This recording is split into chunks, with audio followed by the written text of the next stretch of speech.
The Biden administration will soon start requiring all travelers from China to present a negative COVID-19 test before entering the United States. The requirement will take effect on January 5th. The CDC says it is concerned a surge of coronavirus infections in Beijing could spawn a new and more dangerous variant.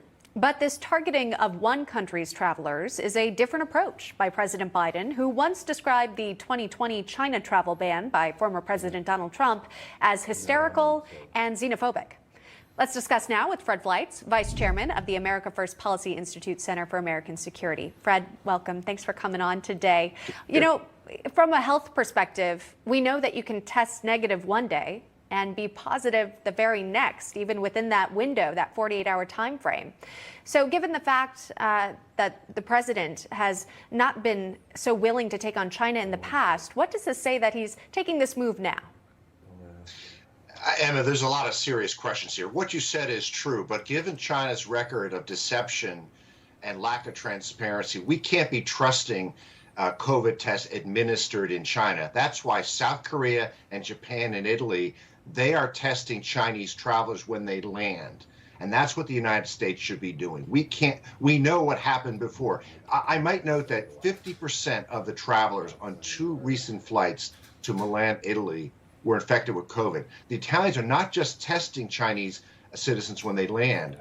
When they are tested positive, they're sequencing the virus for new strains. That's what the U.S. should be doing. That's a serious response. If we could, let's go back again to that surge in COVID cases really quick. Again, you know, the United States has seen and experienced surges of cases, but China had a different approach to COVID, this sort of so-called zero tolerance policy. They wanted to really crack down on cases and send people into isolation in many instances.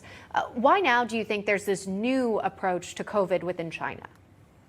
Well, we know that they stopped the zero COVID policy, locking down cities and people in their apartment buildings because of the mass protests.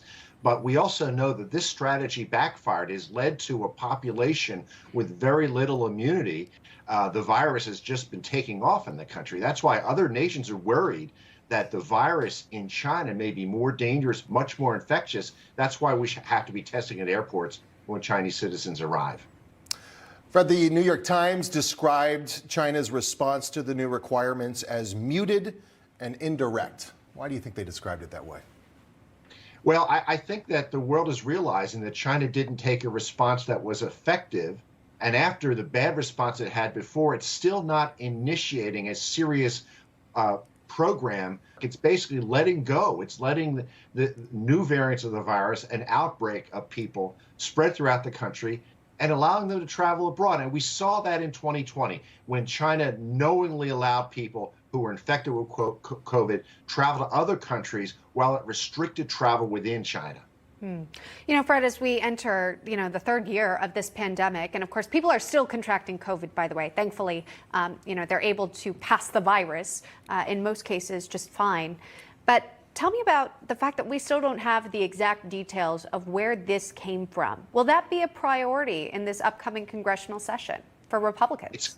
That's a great question. It's going to be a big priority for the new Republican House because the Biden administration has shown no interest in pressing China to cooperate on the origins of this virus. If we had this information, we could be better prepared for new variants of this virus and future deadly pandemics. China won't cooperate, and President Biden doesn't want to ask. All right. We're going to wait and see what happens. Hopefully we can get some answers and some clarity again, so you could prevent a future pandemic from ever happening if there was a way to do so. Fred Fleitz, thanks for joining us. Appreciate your analysis.